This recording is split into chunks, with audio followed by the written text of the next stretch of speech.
자, 마태복음 13장 44절부터 46절 말씀까지 통해서 우리가 오늘도 비유에 대한 천국 비유, 오늘 두 가지의 내용으로 나타나고 있습니다. 하나는 천국은 마치 밭에 감추인 보화와 같으니, 또 하나는 천국은 마치 좋은 진주를 구하는 장사와 같으니. 무엇뭐와 같으니, 무엇뭐와 같으니, 이렇게 비유할 때 오늘 두 가지를 통해서 비유 말씀을 합니다. 이것은 어떤 면에서는 천국 비유의 양면성이라고 우리는 볼 수 있을 겁니다. 천국 비유의 양면성. 하나는 천국에 대해서 이 천국은 감추인 보화와 같으니, 그러죠. 천국은 보화 같은 나라다. 이게 명제입니다. 그러면 여기서 천국은 보화와 같은 나라인데 감추인 보화와 같다라고 이야기할 때 이건 무엇을 말씀하는 겁니까? 천국의 가치성. 천국의 가치성. 천국의 귀중성 그러기엔 너무 의미가 약해요. 천국의 가치의 존귀성. 또 하나는 진주를 구하는 장사와 같으니, 하나는 천국 자체예요. 위에 보화라고 하는 것은 천국 자체를 이야기합니다. 그러나 밑에 이야기한 좋은 진주를 구하는 장사라고 이야기할 때는 그것도 의미가 달라지죠. 그러면 하나는 천국의 존재가치, 천국이라고 하는 이 천국 자체의 가치, 존귀함, 특별함, 우월함, 이 모든 것을 종합한 그런 가치입니다. 그래서 보화가 뭐냐라고 이야기할 때 사전에서 이야기하고 있는 보화는 간단해요. 아주 귀한 가치가 있는 보배로운 물건, 아주 귀한 가치가 있는 보배로운 물건 또는 재화, 이런 걸 표현할 때 보배라, 보화라 이렇게 이야기합니다. 아주 귀한 것입니다. 가치가 아주 귀한 것. 그러면서 아무리 가치가 귀하다고 해도 그것이 흔하고 넘치면 귀한 것이 귀한 것으로 느껴지지 않습니다. 그런데 이건 아주 드물게 가치 있는 거예요. 아주 드물게 귀한 거예요. 희소성 가치예요. 그러면서 그 가치는 아주 보배로운 가치다. 그런 것을 성경은 보화다 하는 단어를 사용할 때 그 의미를 거기에 붙여서 표현한 것입니다. 자, 그러면 오늘 하나님께서 이 귀하게 여기는 그런 축복의 용어가 있습니다. 그 용어를 사용하실 때도 역시 그런 용어를 사용해요. 이사야 45장 3절 말씀에 보면 바사왕 고레스에 대해서 우리 하나님께서 너는 내 목자다 라고 하면서 이 고레스를 하나님이 엄청 사랑하시는 그런 표현을 합니다. 그러면서 하시는 말씀이 네게 흑암 중에 보화와 은밀한 곳에 숨은 재물을 주어 네 이름을 부르는 자가 나 여호와 이스라엘의 하나님인 줄을 네가 알리라 그럽니다. 여기에 고레스라고 하는 고레스 왕에게 우리 하나님께서 참 이런 축복의 참 언어를 사용하셔서 말씀하실 때 흑암 중의 보화와 은밀한 곳에 숨어있는 재물을 네게 주게 하겠다. 그래서 그거 충분히 누구냐? 하나님 여호와시다 하는 것을 알게 만들어 주겠다라고 말씀하십니다. 한 사람을 축복하실 때에 우리 하나님께서는 보화라고 하는 단어 그걸 사용하셔서 말씀하고 있습니다.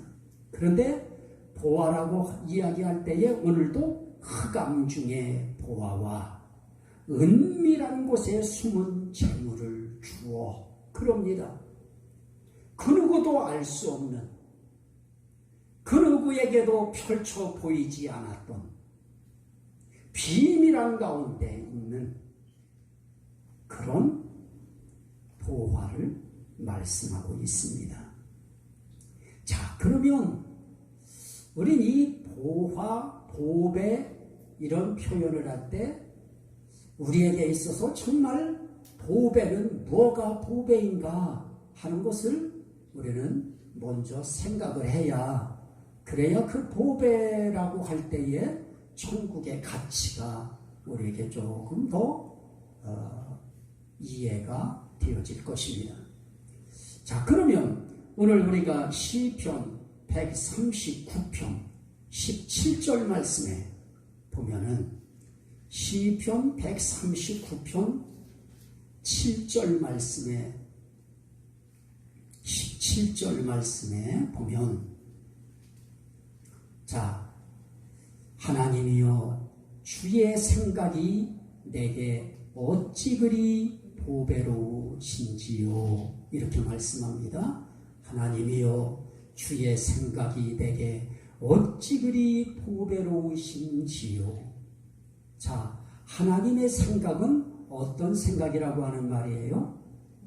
보배로운 생각이다. 그러면 보배로운 생각을 하는 그 보배로운 생각이 누구에게서 보배로운 생각이 나옵니까?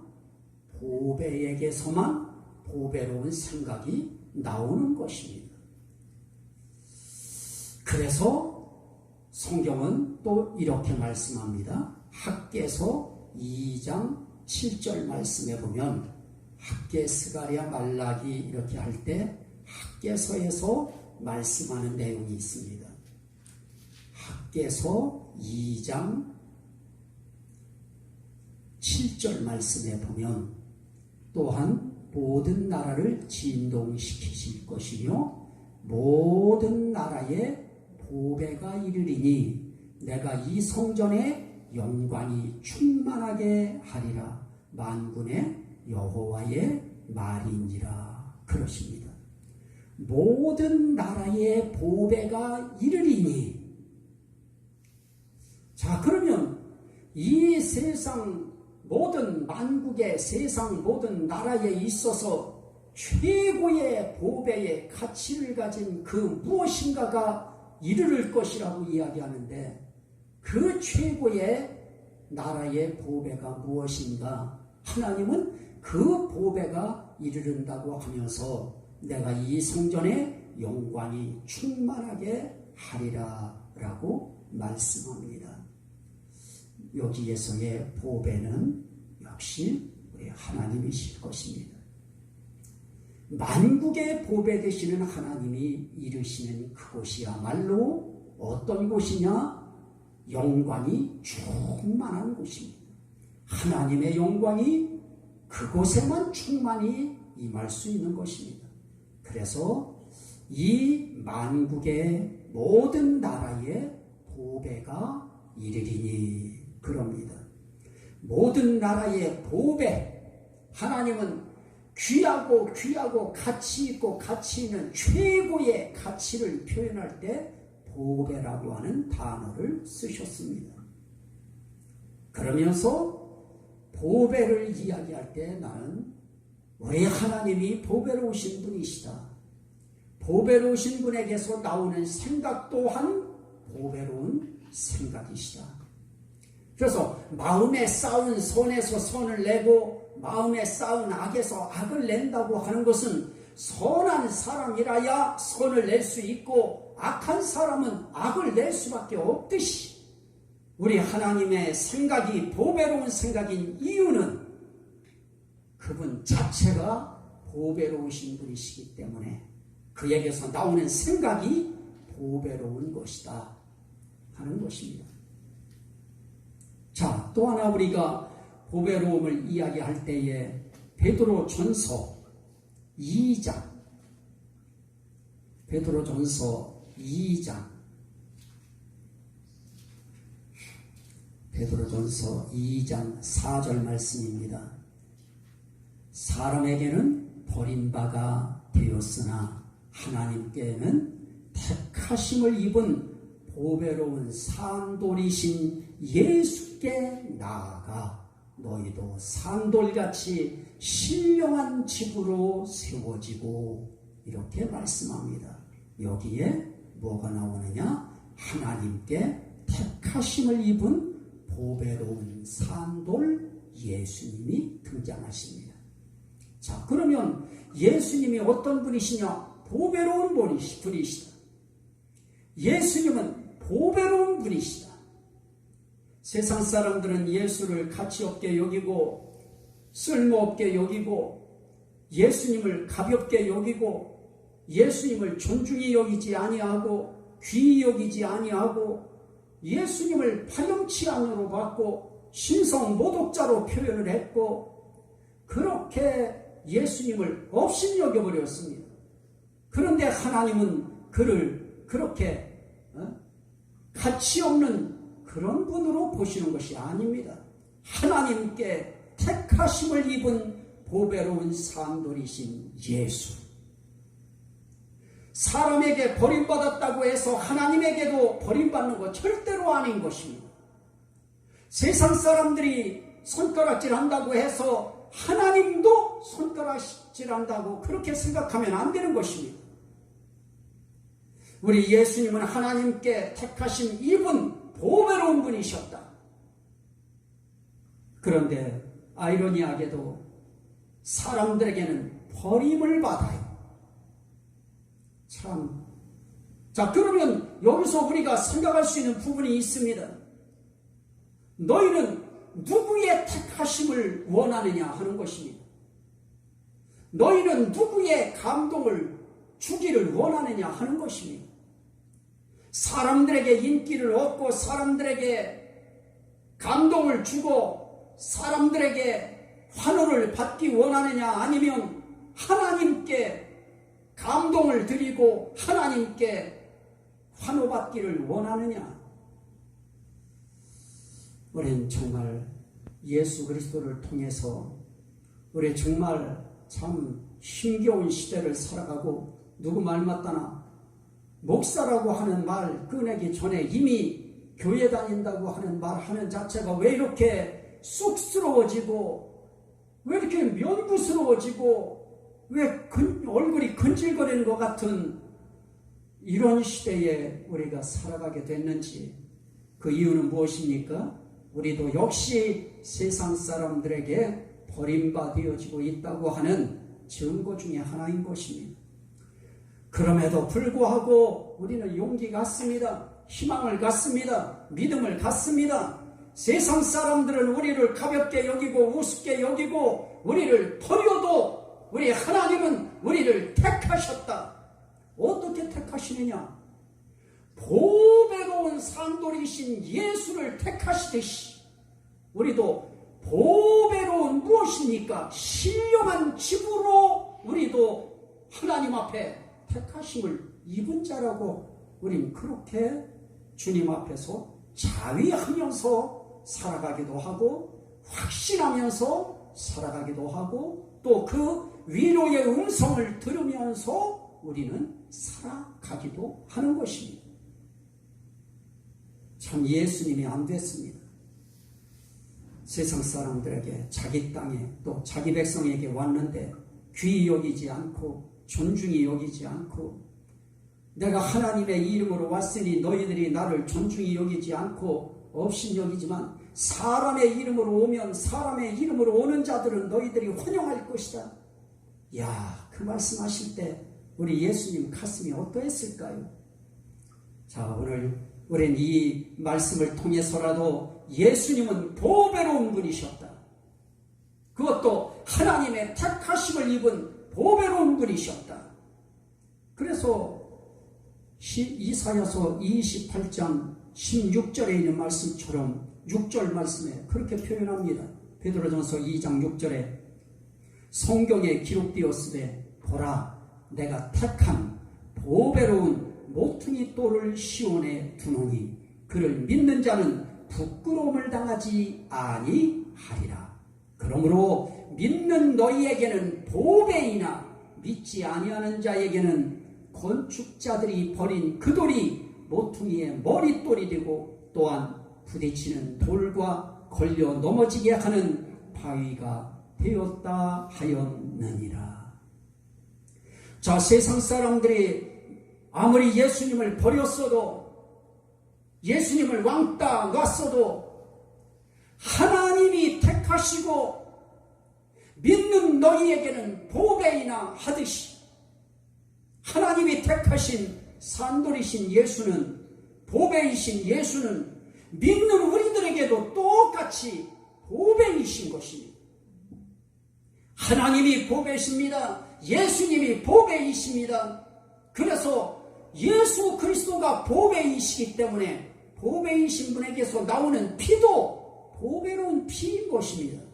베드로전서 1장 19절 말씀 18절부터 보면 너희가 알거니와 너희 조상이 물려준 헛된 행실에서 대속함을 받은 것은 은이나 금같이 없어질 것으로 된 것이 아니요 오직 흠없고 점 없는 어린 양 같은 그리스도의 보배로운 피로 된 것이니라. 그러십니다. 예수님은 그 피가 보배로운 피인 것입니다. 예수님이 흘리신 피도 보배로운 피인 이유는 그 피를 흘리신 예수님 자체가 보배로우신 분이시기 때문에 그분에게서 흘리는 피도 보배로운 피인 것입니다. 그분에게서 나오는 말씀도 보배로운 말씀인 것입니다. 그래서 제가 여기서 말씀드리려고 하는 것은 지금 뭔가를 얘기하기 위해서 우리 하나님은 보배로우신 분이시다. 예수님도 보배로운 분이시다. 지금 그 말씀을 지금 드리고 있는 것입니다.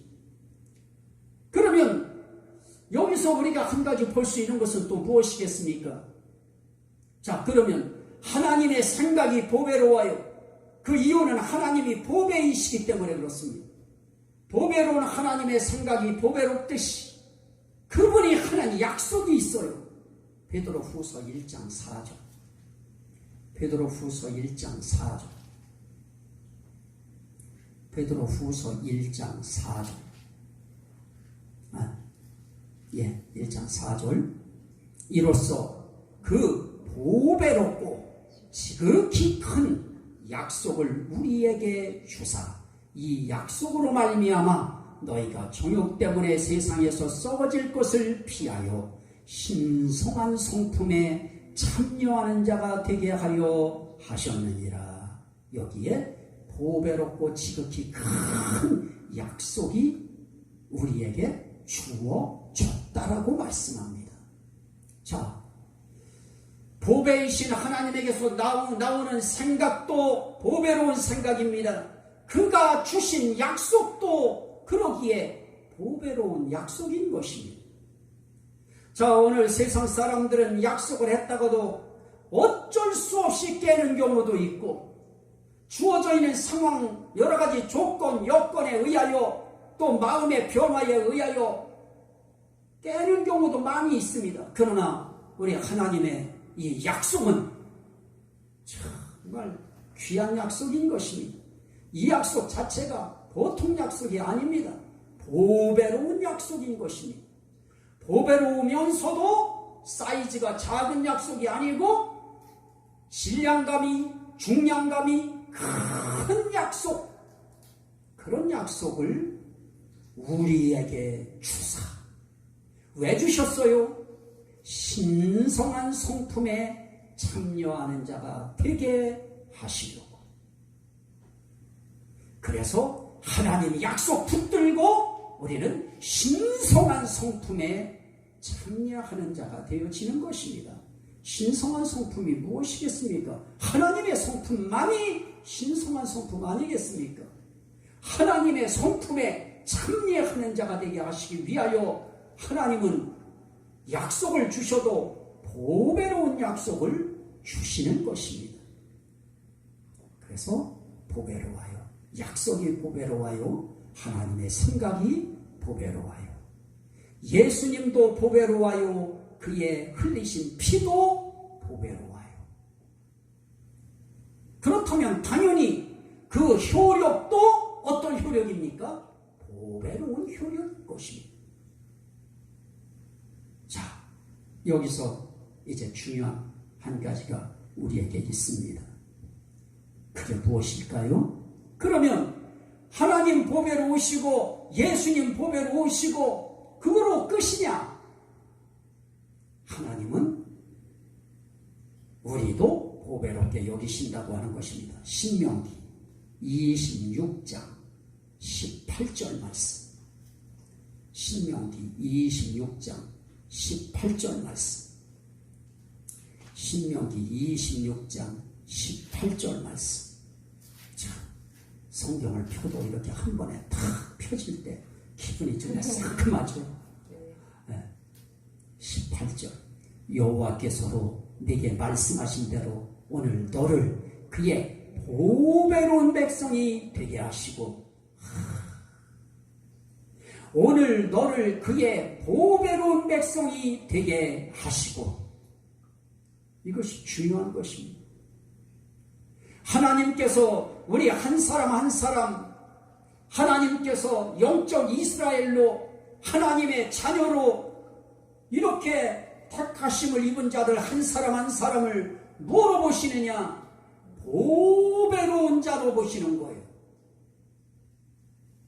자, 오늘 너를 그의 보배로운 백성이 되게 하시고, 하나님 앞에 보배로운 백성, 보배로운 아들, 보배로운 딸, 보배로운 종, 보배로운 사역자, 보배로운 사모가 되게 하신다고 하는 이 하나님의 이 은혜가 얼마나 감사한 일입니까? 하나님이 그렇게 오늘 되게 하셨느니라. 하나님이 보배롭게 여겨 주셔야 되는 것입니다. 하나님이 보배로운 백성으로 인정해 주셔야 되는 것입니다. 자, 그래서 19절 말씀에 신명기 27장 19절에 보면, 그런즉 여호와께서 너를 그 지으신 모든 민족 위에 뛰어나게 하사 찬송과 명예와 영광을 삼으시고 그가 말씀하신 대로 너를 네 하나님 여호와의 성민이 되게 하시리라. 하나님은 거룩한 백성들, 또 보배로운 백성들, 그 백성들을 하나님은 뭐로 삼으시느냐? 하나님의 찬송으로 삼아요. 하나님의 명예로 삼아요. 하나님의 영광으로 삼아요. 자, 저를 옛날에 목사님들한테 소개할 때 그런 목사님이 계셨습니다. 지금은 하나님 품에 안 계셔서 안 계신데, 저를 소개할 때 꼭 내 아들이라, 내 아들이라. 그거는 그분이 정말 영예롭게 생각해 주는 것이고 영광스럽게 생각해 주시는 것이고, 그분의 찬송이 되게 생각해 주시고 칭찬이 되게 생각해 주시고 정말 귀하게 생각해 주셨다고 하는 한 증거인 것입니다. 그런데 하나님이 세상에서 목사님이 그런 말씀을 한마디 해주셔도 나는 그날 너무너무 황송해가지고 어쩔 줄을 몰랐습니다. 하물며 하나님이 우리 한 사람 한 사람을 넌 보배로운 내 백성이다. 넌 보배로운 내 종이다. 넌 보배로운 내 여종, 내 사모다. 라고 말씀하실 때 이건 하나님에게만 찬송이 아니고 하나님에게만 명예가 아니고 하나님에게만 영광 삼으시는 것이 아니고 우리도 영광인 것입니다. 우리도 그게 명예인 것입니다. 우리도 그게 찬송인 것입니다. 하나님이 보배로운 백성 삼으셨어요. 그래서 하나님이 예수님이 또 우리가 보배로운 자가 되어졌습니다. 자, 중요한 것은 무엇입니까? 오늘 우리 비유를 통해서 지금 말씀하시려고 하는 내용이 바로 무엇입니까? 천국인 것입니다. 천국에 대해서 말씀하실 때에 13장에서 마태복음 13장에서 천국은 마치 파태감 주인 보화와 같으니 사람이 이를 발견한 후 숨겨두고 기뻐하며 돌아가서 자기의 소유를 다 팔아 그 밭을 사느니라 그럽니다. 자기 모든 소유를 다 팔아서라도 살만한 가치가 있는 그런 나라, 그런 보화, 여기서 우리가 발견할 수 있는 명제가 무엇이겠습니까? 천국은 전 소유를 팔아 살 만큼 아주 가치가 있는 나라.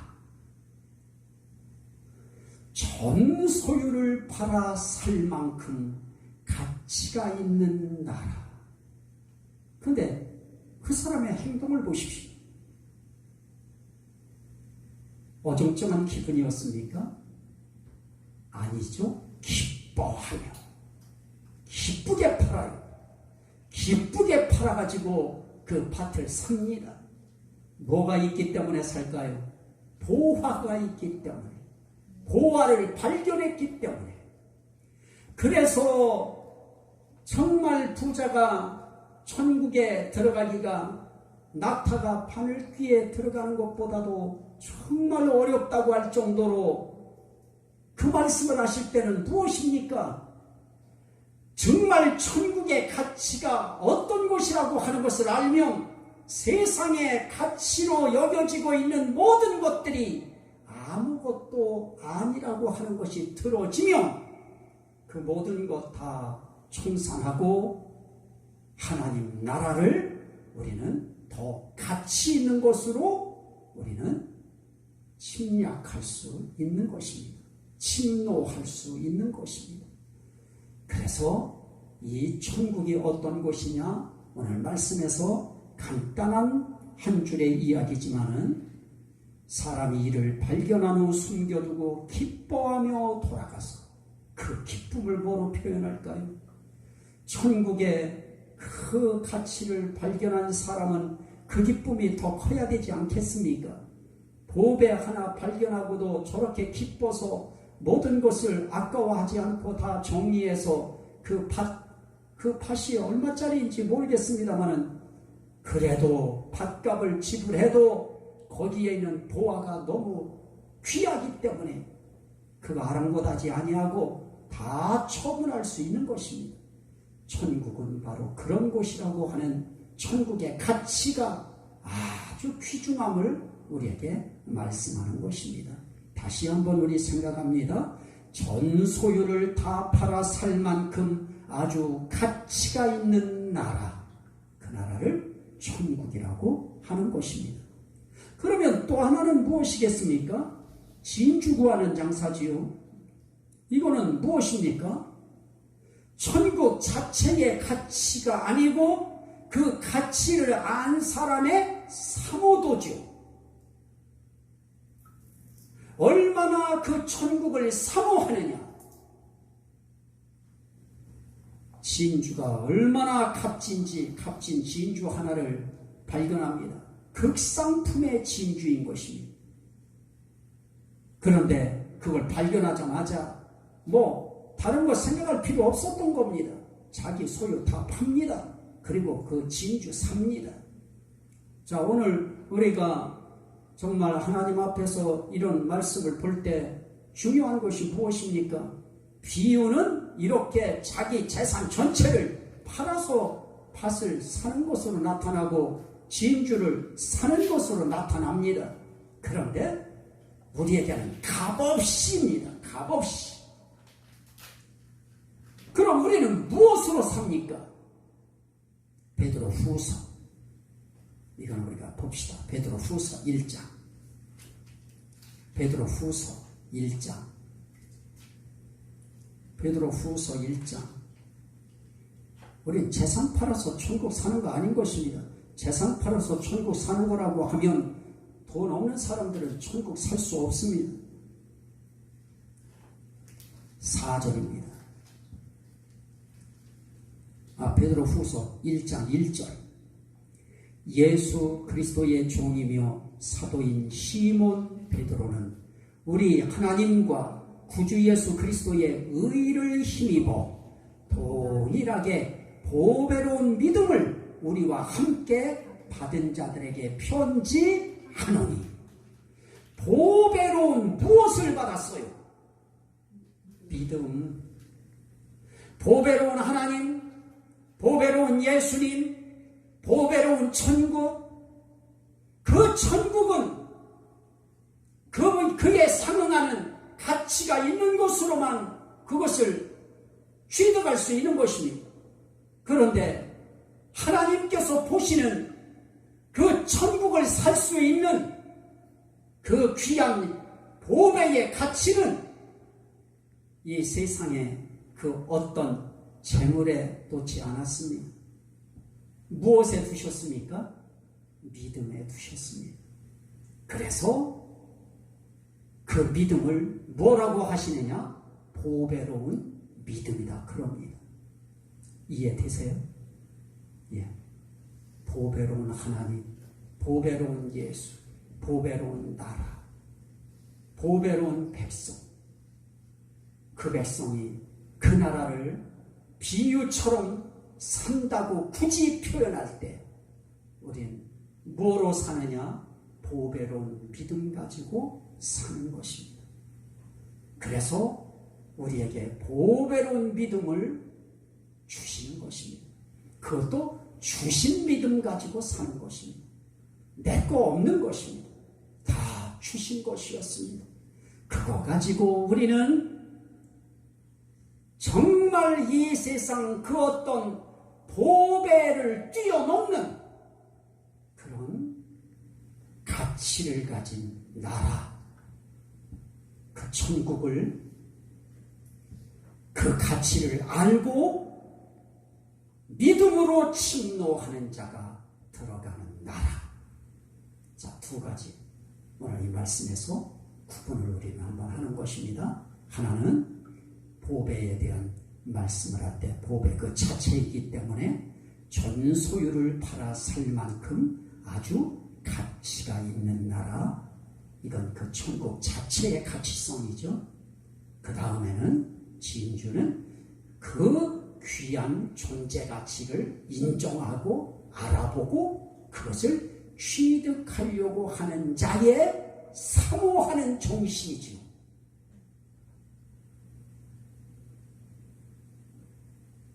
진주의 가치를 알고 믿음으로 침노하는 자가 들어가는 나라. 그 나라에 대한 비유가 바로 무엇이냐? 오늘 말씀에 나타난 감추인 보화의 비유이고, 그리고 진주 장사의 비유다 하는 것입니다. 자, 오늘 여기까지 오늘 이 비유에 대한 말씀을 보시고 오늘 영상은 여기서 끊는 것으로 그렇게 하도록 하겠습니다. 그리고 이제 그 다음에는 또 뭐가 나옵니까? 그 그물에 대한 이야기가 나오죠. 그 그물 부분은 조금 또 내용이 또 달라져 버립니다.